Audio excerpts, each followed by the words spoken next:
So the final step in implementing Do the Math effectively in your school is understanding how to assess student understanding and differentiating instruction for students.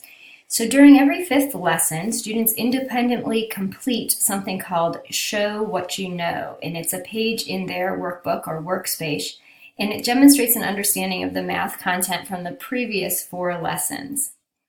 The tasks on the Show What You Know look like this, and they are similar to what the student has learned throughout the previous 4 lessons.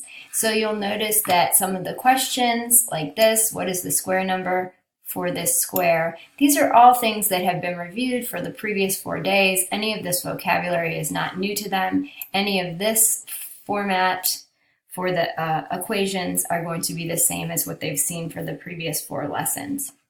You'll notice down here there's something called the home notes on the Show What You Know, and the Do the Math program suggests that you share this Show What You Know with parents so they can look at student progress.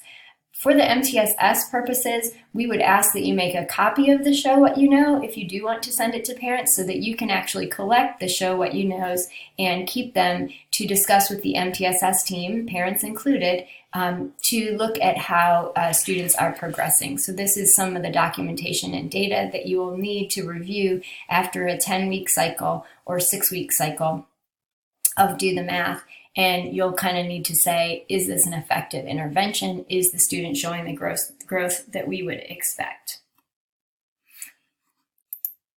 So finally, once you've given the student the Show What You Know, you'll take a look at your workspace and you'll correct their work. So you'll take a look at the annotated pages there, and then you'll decide what the student got right and what they got wrong. And then you'll look over here, and based on the student answers, you'll differentiate instruction. So over here, every 5th lesson, it will show you how to support students who are struggling with the concepts, some extra activities to do with them, or some extra explanations.